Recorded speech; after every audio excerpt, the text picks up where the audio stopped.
Bienvenue dans ce podcast inspiré du livre Exprime ta passion et suscite des vocations, qui est un outil de développement personnel qui vous accompagne dans votre aventure entrepreneuriale.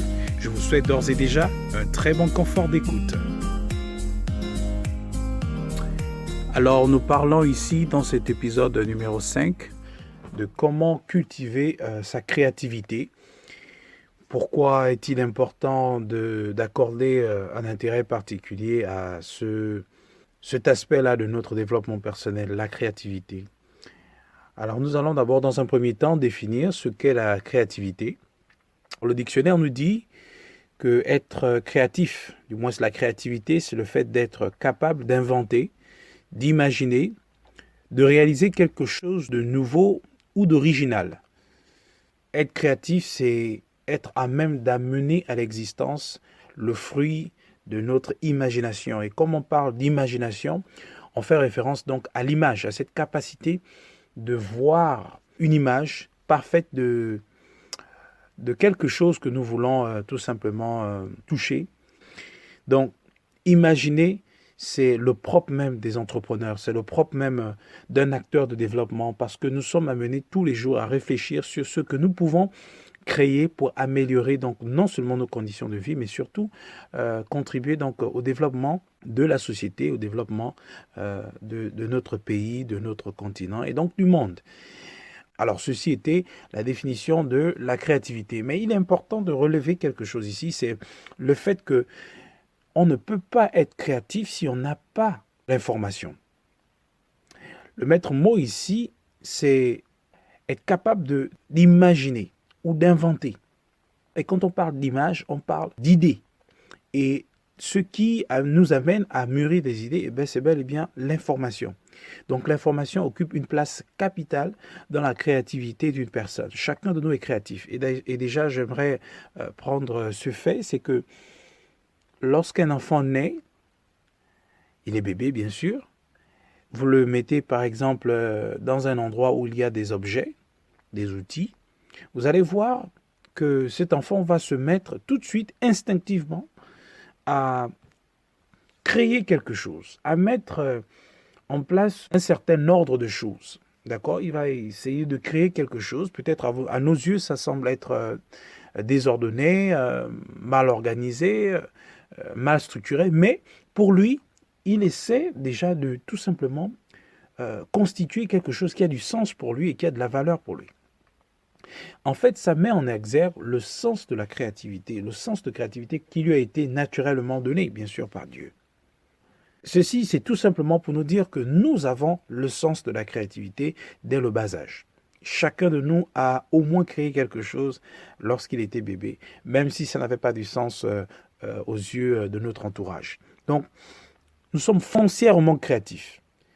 Et encore mieux lorsqu'on s'engage dans le domaine de l'entrepreneuriat, dans le domaine de l'engagement civique, on va dire, notre cerveau a besoin de tourner un peu 2 fois plus pour être capable d'apporter quelque chose de nouveau, d'apporter quelque chose qui peut répondre de façon efficace et durable aux problèmes justement que rencontrent les populations ou les communautés que nous voulons servir. Donc l'information nous permet justement d'avoir des idées et ces idées-là nous permettent de faire travailler donc notre cerveau pour créer quelque chose.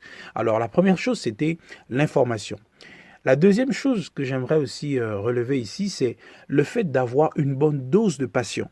Parce que vous pouvez avoir toutes les informations que vous voulez. Si vous n'avez pas cet amour, ce zèle, cet enthousiasme-là qui vous amène à y consacrer donc de votre temps, de votre talent, de votre énergie pour créer quelque chose, pour inventer quelque chose, on ne va jamais constater le sens de votre créativité. Donc, l'information est capitale, c'est vrai, nous avons besoin d'être formés s'il le faut, ou on a besoin de s'informer, d'accord ? Et nous avons plusieurs outils aujourd'hui, nous avons les réseaux sociaux, nous avons des livres, nous avons la possibilité d'échanger avec des personnes expérimentées dans leur domaine et qui, bien sûr, aussi nous intéressent, ce domaine. Ce sont donc là des différents outils que nous pouvons utiliser pour acquérir de l'information qui, elle, bien sûr, nourrit notre capacité à imaginer, à réfléchir sur les possibilités de création de valeur ajoutée que nous pouvons bien sûr initier. Donc, on a l'information, on a la passion, elle nous crée des opportunités. Elle nous permet de nous créer des relations, elle nous permet de nous créer de l'expérience, du moins d'acquérir de l'expérience.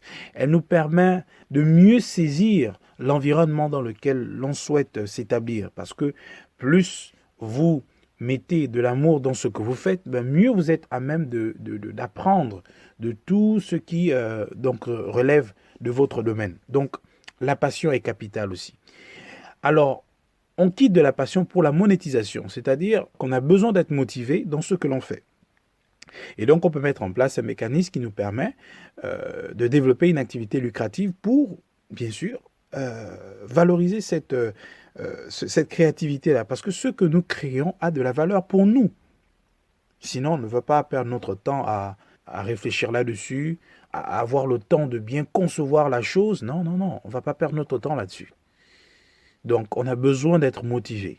Et là, ça nous conduit à tout simplement l'entrepreneuriat économique particulièrement.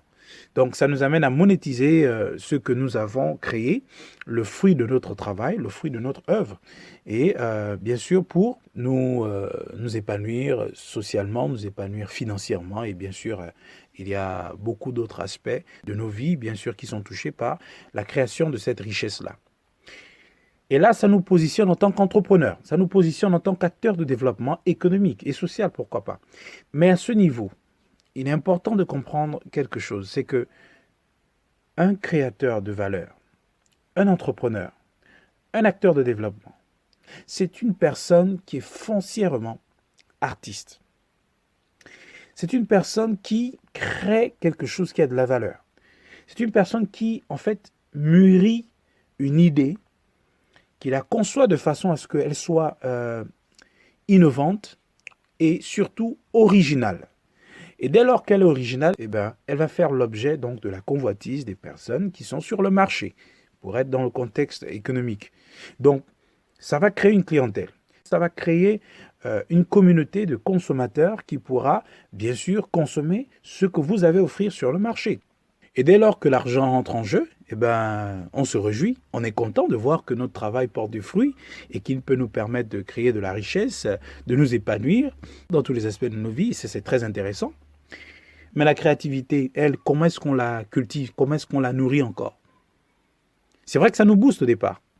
On est content, on est amené à se dire « Waouh, superbe, j'ai créé telle chose, j'ai initié tel projet, j'ai lancé telle activité commerciale, j'ai commencé à vendre des fruits, et là, il y a une clientèle qui est là, j'ai commencé à vendre des services, j'ai commencé à vendre des formations, là, il y a des personnes qui commencent à s'y intéresser, et il y a de l'argent qui est en jeu. C'est vraiment intéressant. On est boosté, on est encouragé, on a envie d'en produire davantage, on a envie de fournir encore plus de services, et ça, c'est très intéressant. Mais il se trouve qu'il y a un petit souci à ce niveau.